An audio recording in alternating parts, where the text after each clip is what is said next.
So what you're saying is basically like there was a problem before, and Islam kind of gave a solution to that, but basically that problem isn't there now. Right, But exactly. Say, yeah, so you're saying like, but in today's context, if there was someone who was homeless, Yes. and somebody decided that, you know, I'm going to take care of you, Yes. and that means Islamically, like we can have sexual intercourse. Yes. Yes.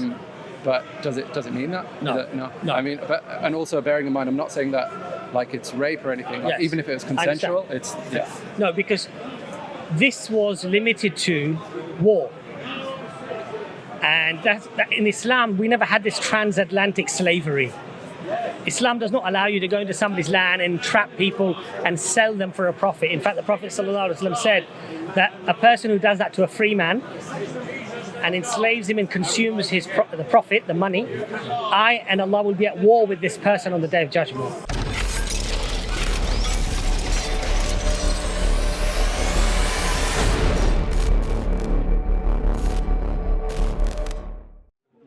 Assalamu alaikum, brother. How are you doing, right? Alhamdulillah. Brother, you're already Muslim, mashallah? I'm Muslim. When did you convert to Islam? I was born Muslim. Oh, mashallah. Alhamdulillah, yeah. Where are you from then?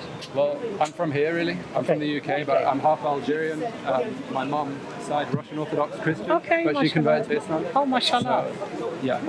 When I looked at you, I thought, mashallah, there's an English brother who's converted to Islam. But you've been in... But I'm Algerian, and I was kind of like grew up in an Algerian community, so Mashallah. that's my introduction to Islam. So would you say that you were sort of quite practicing, or recently became more practicing, or? I would say recently I became more practicing. I would say I have been practicing and I have been not practicing. Lately started to focus. Yeah. And what was the trigger to maybe practice I would say it's just more, life experience. Just life experience. Things start to seem, things start to make sense as you get older. So, brother, you asked me a question about something you read in the Quran about what your right hand possesses. And you just wanted a clarification as to what does this actually mean? Yeah, I mean, I would say like generally like things in the Quran, it's all logical, all makes sense, but then there's one thing which kind of made a bit of conflict in my heart to like understand the Quran. And but I feel that there's something just contextual which can explain it. So it's about how the Quran basically says you can have sex with your wife, but then also whom your right hand possesses. Mashallah. It's a good question, because it's a question actually that comes up quite a lot. And I think the first thing that we need to do is we need to understand that we don't make the fallacy of presentism, which is to assess a situation based upon the social norms, the environmental norms, such as, a legal system that we have today, prisons that we have today, social care that cares for people that are in need, for example, and that we use that knowledge of what we have today and we apply that to the 7th century and judge the 7th century in light of what we have today, which is known as the fallacy of presentism. So that's the first thing. The second thing is that what we have to look at is what was the alternative back then. So we now have an area, a region, and a world where bandits basically rule the roads. They rule, any sort of transitioning from land to land or place to place. You're always scared because you have bandits. They could kill you, rape you, steal from you, do all these sort of things, right? Now, in that environment, if two parties go to war and all the men are killed, captured, what do you do now with the women and the children? So what Islam said is that they become the responsibility of the state, and it's for the state to then allocate those women and children to families where they get incorporated into those families. Now, even if you look at, for example, studies that have been done, they've come to the conclusion that the only way that tribes and people survived is if they had lots of children and they could have armies. If you were shrinking, you would be annihilated yourself, you would be killed.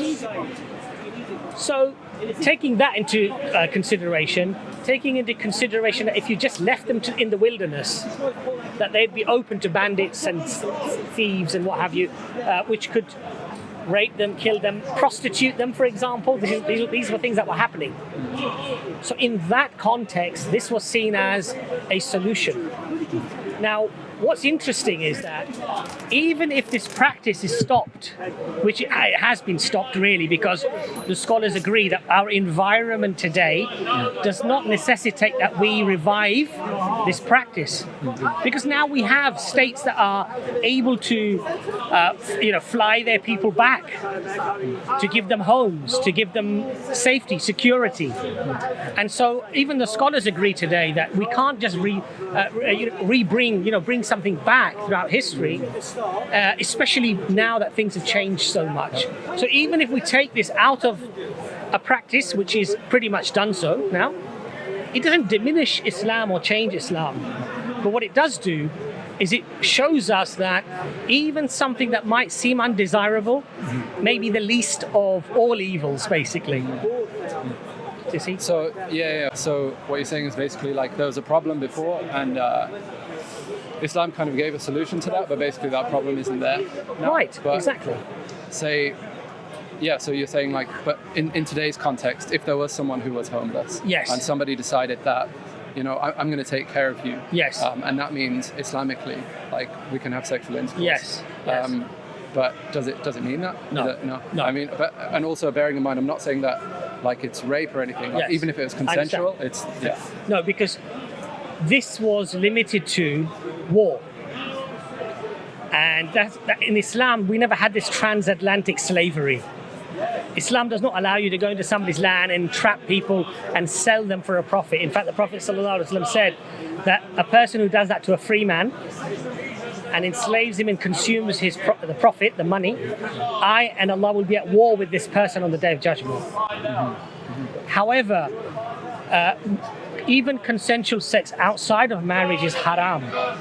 It was only permitted for a very narrow definition within this context, because in Islam the guardian was the one who fixed the marriage, as it were. And in prisoners of war, the guardian became the state. So when you contextualize it in that way, you realize that to just have a relationship with somebody because you're looking after them, this would be haram. This is not allowed in Islam. So the scholars have decided basically there's not enough of that kind of desperation or need for taking care of. So one of the other things that's very interesting is that if a Muslim enters into a treaty with the non-Muslims and says that we will not practice such thing now because we have a system in place where there is safety and security for our people, and the Muslims agree to the treaty, we have to abide by the treaty. And we have these treaties in place now where such things are not permissible anymore. And so the scholars have existed that we can't individually revive something. It has to be done through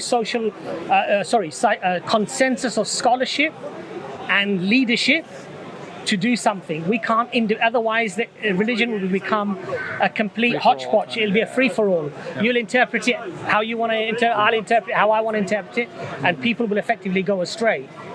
So when people talk about Islam promotes sexual slavery, this is really, first of all, the term doesn't exist in Islam.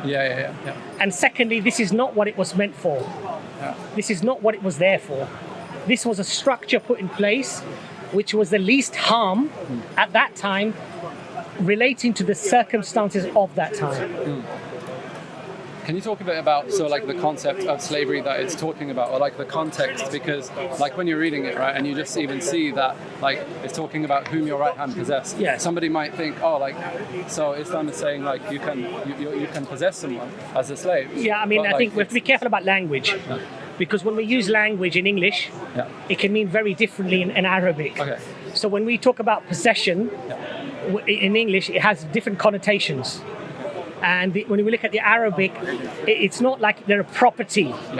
But in English, it sounds like that. So what's the word? So riq, I think it's I think the word is riq in Arabic, right? Which is known to be a prisoner of war. Okay, this is not like a possession, because they have rights over you.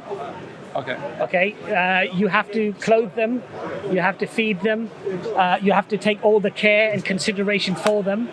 In effect, they become part of your family. They're not. So to look at it under the lens of like a slave, as we kind of as mainstream would understand it, it's just doesn't make sense. This notion of tying somebody to a post and getting the whip and whipping them because they stole some bread or they stole an apple or some astaghfirullah in Islam. This is completely alien to Islam. This was a very different concept of slavery, and in Islam this is not that. This is something completely different. Now what Islam did, alhamdulillah, is it put a process in place that made there was no need for slavery, and number two, one of the best ways to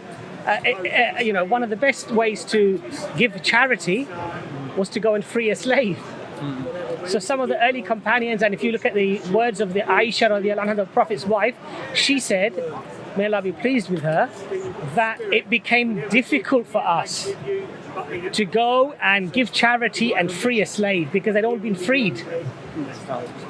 Okay, so Allah put a process in place where something was abolished, but it was done in a sustainable way. You can't suddenly free tens of thousands of people who now have to fend for themselves.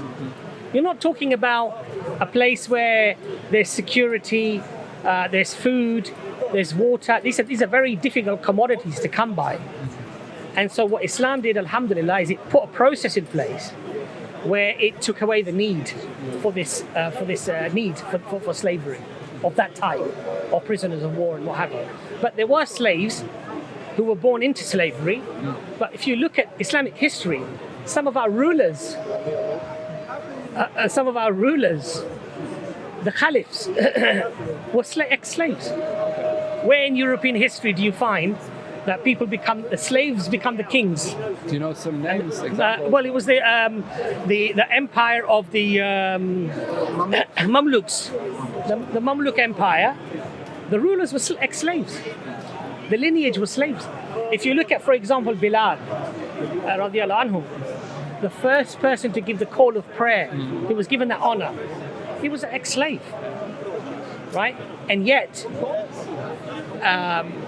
because of Islam, he was freed, and he was given honor and respect amongst the Sahaba.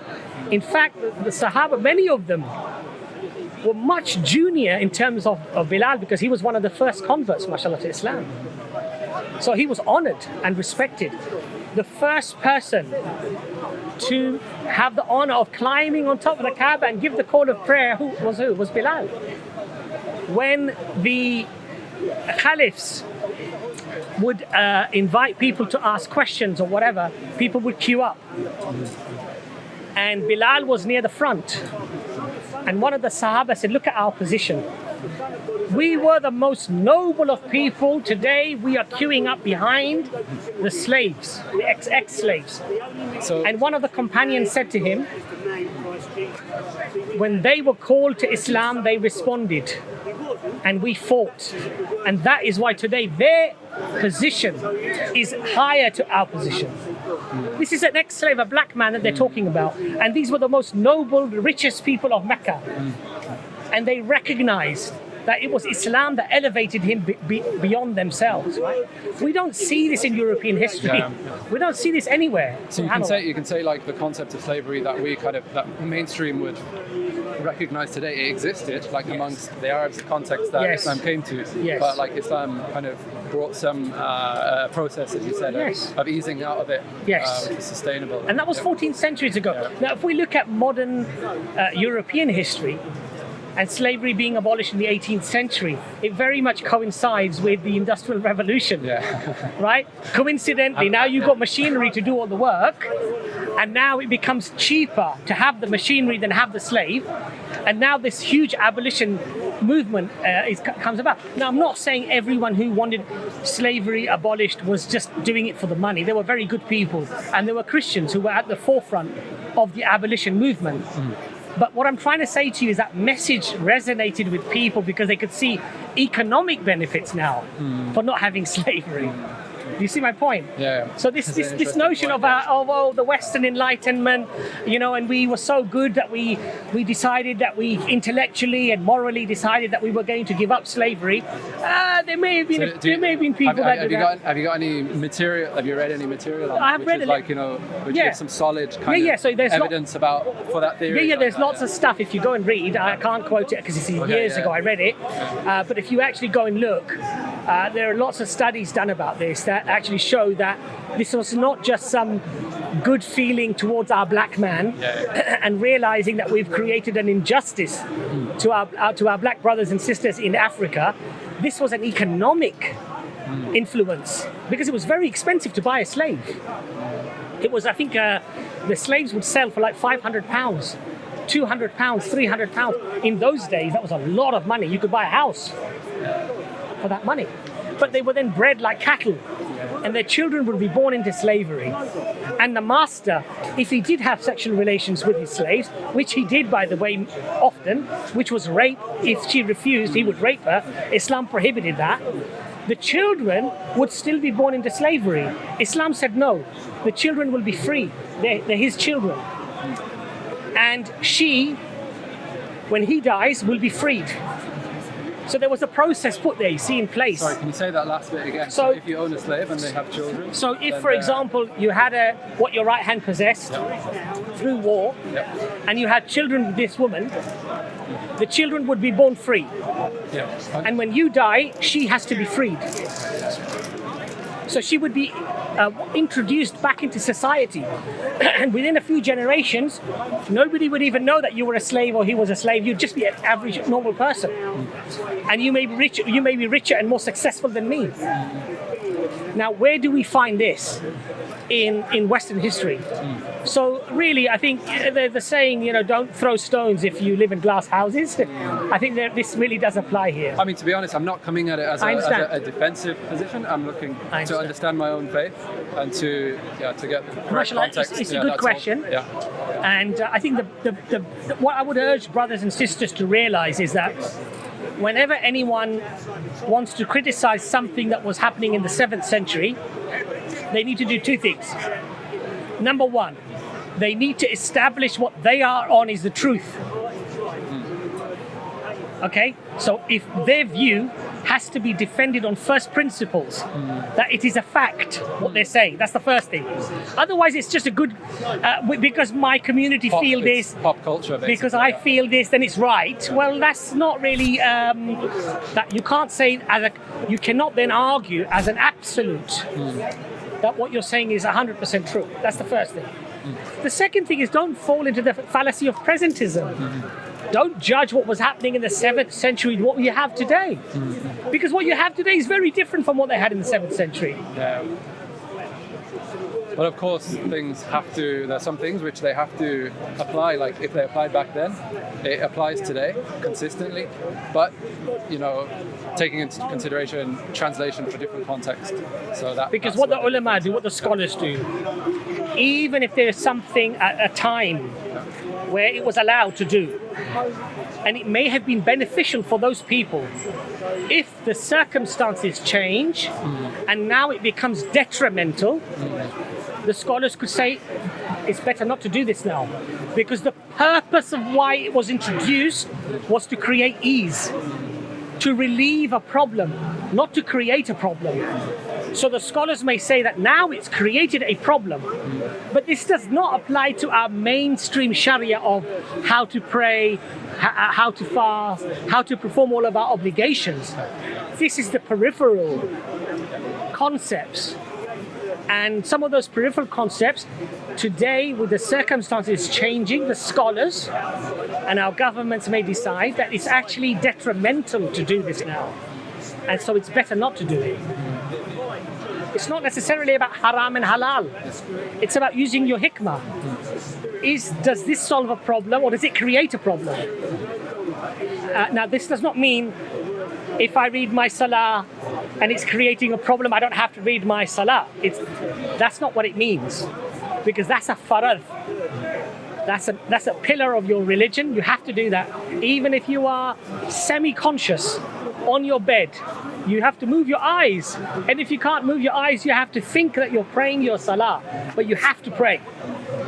But we're talking about other aspects that are not haram or halal to do necessarily, or not compulsory to do, let's put it that way. That's a better way of putting it. They're not compulsory to do, but they are necessary in a particular situation. If the situation changes, then the scholars will say this is better not to do. And that's the beauty of Islam, that it has rigidity where rigidity is needed. We don't compromise on certain things. What Allah has made haram, we cannot make halal. What Allah has made halal, we don't make haram. But if something was halal at a certain time, and it was there to solve a problem, to solve a need, and now it's causing a problem and it's not doing what it was designed to do, then the scholars will say, even though it was lawful to do, now it is better that you don't do it, because it has an adverse effect on society, an adverse effect on people, an adverse effect upon Islam maybe. You understand? So this is the beauty of Islam. Jazakallah. Assalamu alaikum, brother. Jazakallah khair. Assalamu alaikum. So, mashallah, brother Kareem asked a very good question, and he asked it, mashallah, in a very respectful way, something that I have read and I don't understand. Brother, can you explain this to me? Which is a beautiful, humble, very respectful way of asking a question. So, one of the things that I would urge my brothers and sisters in Islam, and may Allah instill this quality in me as well, is that when we ask questions to our scholars, and I'm not saying I'm a scholar, I'm saying when we ask questions to our scholars, let's ask that question in respect and humility. That these are scholars who've studied Islam for many, many years, and maybe something that doesn't sit with my heart, with my feelings, it could be because of a lack of understanding or knowledge. So the brother, mashallah, asked it in a very beautiful way. I was actually very pleased to engage with the brother, and we explained that the concept of riq, the concept of what your right hand possesses, is a very nuanced and a very detailed, mashallah, discussion to be had. And when we actually study it in depth, we realize that, mashallah, the beauty of Islam, the veracity of Islam, that it picks a situation and it picks a scenario which is actually, when we study it in detail and study the environment at the time, was the least harm of any other scenario that could have been selected. And mashallah, we went through that explanation. And one of the other explanations that I would urge our brothers and sisters in Islam to ponder over and think about is that whenever you are asked a question like this, that often people make the fallacy of presentism, where they look at a societal norm and structure of modern times, where we have a legal system and we have jails, where we have social care, where we have even mental care, and we have, if you have psychological needs, or if you're blind, or you have some form of disability, we have a whole system in place. And so something that our scholars may have deemed necessary may not be necessary today. And so as a consequence, mashallah, we have a religion of Islam that is very, let's say, particular and very definite on many terms, but then it has this flexibility on certain things as well. In order to reduce the harm, it can alter its verdict on whether something should be reintroduced or not reintroduced. And alhamdulillah, this is the beauty about Islam. So don't allow people, and I'm not saying that the brother made this argument, because he didn't, mashallah, his question was very valid, but don't allow people to make these fallacious arguments of judging things in the 7th century, applying a retrospective understanding of it by looking at the standards and the norms of the 20th or the 21st century. And with that, I conclude my summing up. Jazakallah khair. Assalamu alaikum wa rahmatullah.